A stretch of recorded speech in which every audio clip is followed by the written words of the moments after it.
नमस्कार, मैं सागर चौधरी और आज बात राजस्थान की सियासत की। विधानसभा चुनाव 2023 के दिसंबर में होने वाले हैं और ऐसे में चुनावी बिसात बीत चुकी है। लगातार भाजपा और कांग्रेस प्रयास कर रही है कि अब आम जनता के साथ जुड़ा जाए, लेकिन वहीं मुख्यमंत्री अशोक गहलोत और सचिन पायलट के बीच बयानबाजी तेज हो गई है। सचिन पायलट अब खुलकर सामने आ रहे हैं। चुनावी माहौल बनने लगा है, ऐसे में सचिन पायलट लगातार सभाएं कर रहे हैं। सचिन पायलट ने अब यह भी कह दिया है कि मैंने आलाकमान को जो सुझाव दिए हैं उन पर काम हुआ है, लेकिन अभी बहुत कुछ काम होना बाकी है। यदि वो हो जाता है तो हम राजस्थान में चली आ रही परिपाटी को तोड़ देंगे और इस बार सरकार रिपीट करवा सकते हैं। सुझाव दिए हैं उन्होंने और लगातार वो सुझाव देते रहते हैं।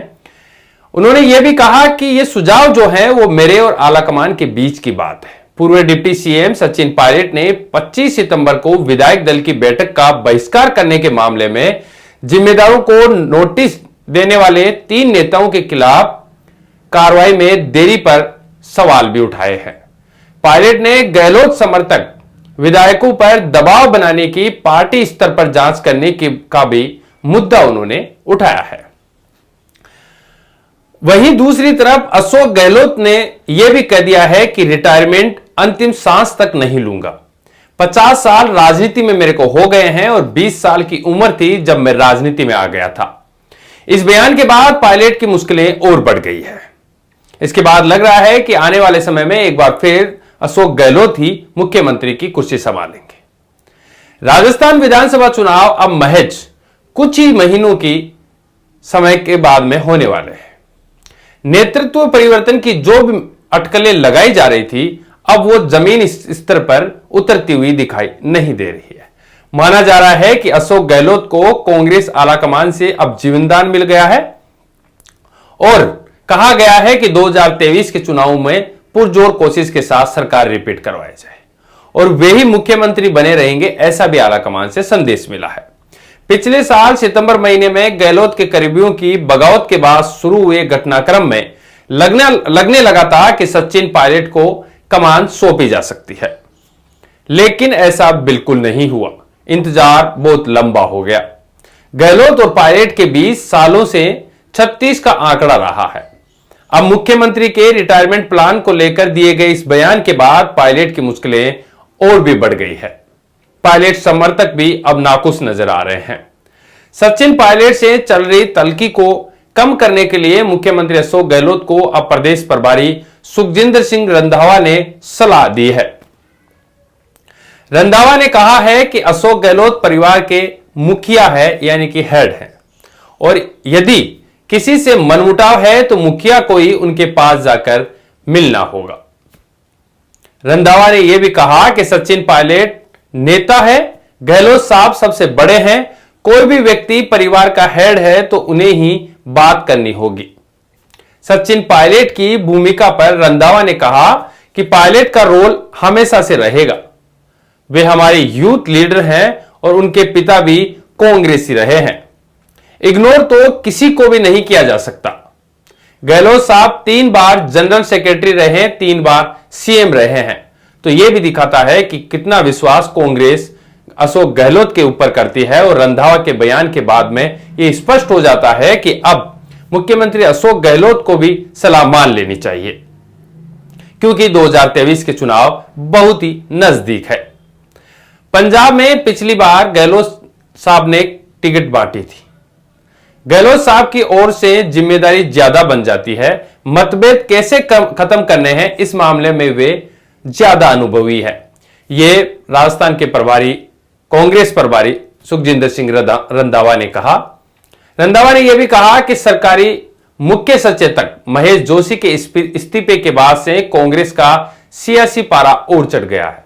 अब जोशी के इस्तीफे पर रंधावा ने यह कहा है कि यह तो पहले ही हो जाना चाहिए था, जिसके बाद में महेश जोशी ने प्रेस कॉन्फ्रेंस करके इसको स्वीकार किया है और उन्होंने कहा कि आलाकमान का निर्णय है तो मैं खुश हूं और आलाकमान जो कहेगा वो करने को तैयार हूं, क्योंकि सब कुछ उन्हीं का दिया हुआ है। जब पार्टी के उदयपुर अधिवेशन में फैसला हो गया कि कोई व्यक्ति 2 पदों पर नहीं रह सकता, मुख्यमंत्री को यह बहुत पहले ही कर देना चाहिए था।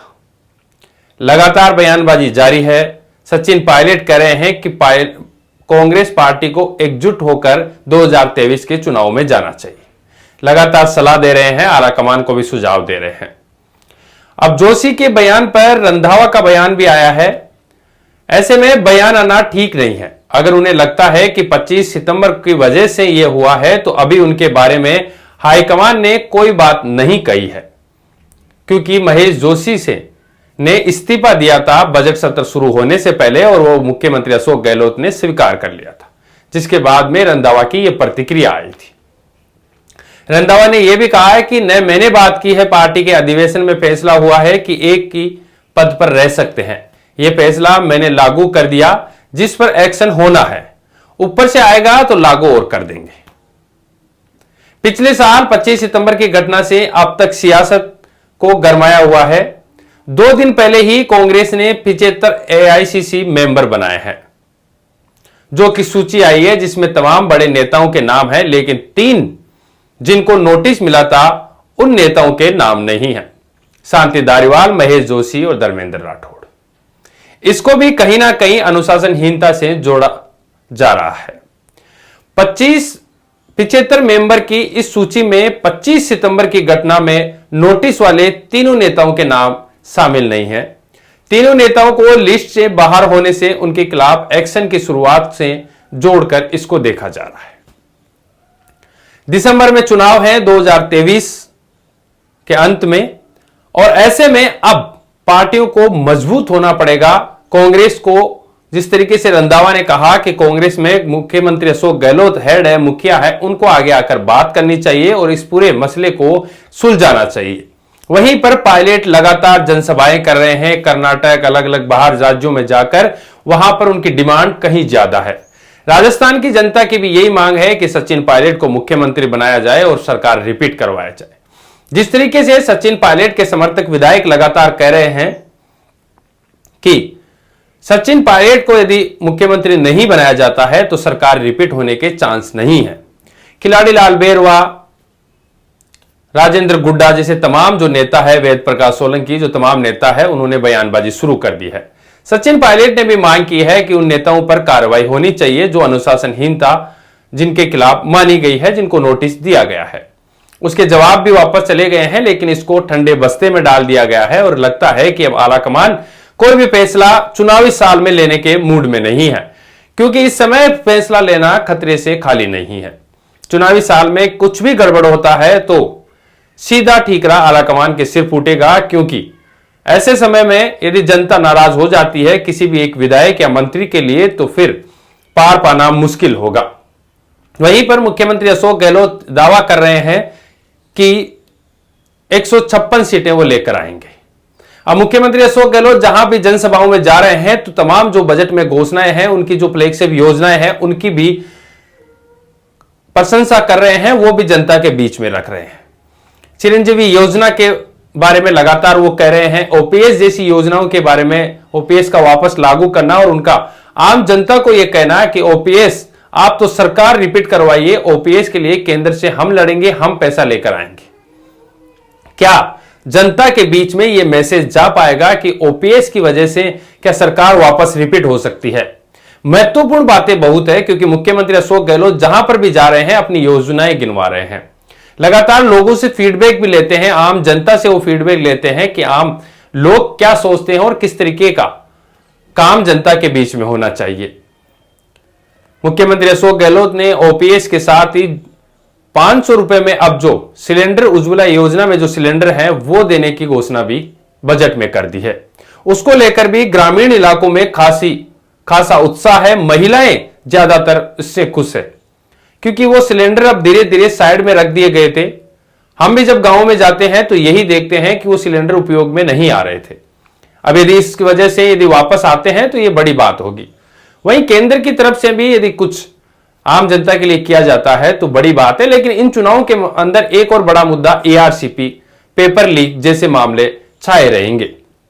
पेपर लीक को लेकर सरकार लगातार घिरती रही है और अन्य राज्यों के माथे सिर मढ़ती रही है कि अन्य राज्यों में भी हो रहा है, लेकिन हम कार्रवाई कर रहे हैं। ऐसे में भाजपा के द्वारा लगातार आरोप और जिस तरीके से किरोड़ी लाल मीणा इनको सबको लेकर संघर्ष कर रहे हैं, सड़कों पर आ रहे हैं, वो भी बड़ा फर्क कांग्रेस की इस जीत में और इस बार के चुनाव में पड़ेगा। भाजपा के जो तमाम नेता हैं वो धीरे धीरे राजस्थान में अब आने लगे हैं, सभाएं करने लगे हैं। बैक टू बैक प्रधानमंत्री नरेंद्र मोदी यहां पर आने लगे हैं, आ गए, सभाएं कर रहे हैं। वहीं पर वित्त मंत्री निर्मला सीतारमण ने भी आकर यहां पर बात की, प्रेस कॉन्फ्रेंस की, जिसमें तमाम जो मुद्दे हैं यहां के वो बताए। ओपीएस को लेकर भी उन्होंने राय रखी, लेकिन उसके ऊपर मुख्यमंत्री अशोक गहलोत ने कहा कि ओपीएस के ऊपर अपना रुख केंद्र सरकार स्पष्ट करे। केंद्र सरकार ओपीएस को लेकर कुछ बोल नहीं रही है, यह मुख्यमंत्री अशोक गहलोत कह रहे हैं। लेकिन तमाम समीकरण के बाद में क्या 2023 में मुख्यमंत्री अशोक गहलोत और सचिन पायलट एक होकर कांग्रेस को जीत दिला पाएंगे, यह देखने वाला होगा। क्योंकि सचिन पायलट लगातार सभाएं कर रहे हैं और सभाएं भी ऐसी नहीं है कि छोटी मोटी है, उनकी सभाओं में लाखों लोग उमड़ रहे हैं।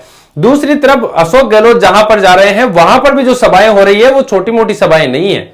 उनके अंदर आप लोगों को देखेंगे तो लाखों लोग वहां पर एकत्रित हो रहे हैं, लाखों लोग वहां पर जुट रहे हैं।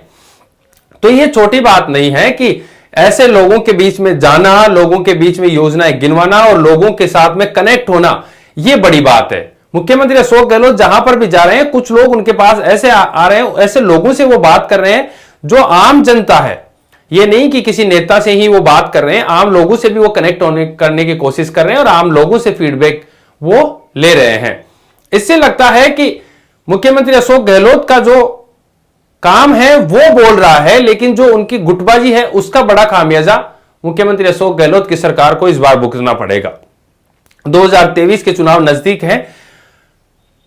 पहले हर बार 4 साल खत्म होते होते एंटी इनकम्बेंसी दिखने लगती थी, लेकिन इस बार हम जहां पर भी जा रहे हैं वहां पर ऐसा कुछ नहीं है। वहां पर अभी भी असमंजस की स्थिति है। क्लियर फैक्टर कहीं नहीं आ रहा है कि इस बार भाजपा ही सरकार बनाएगी।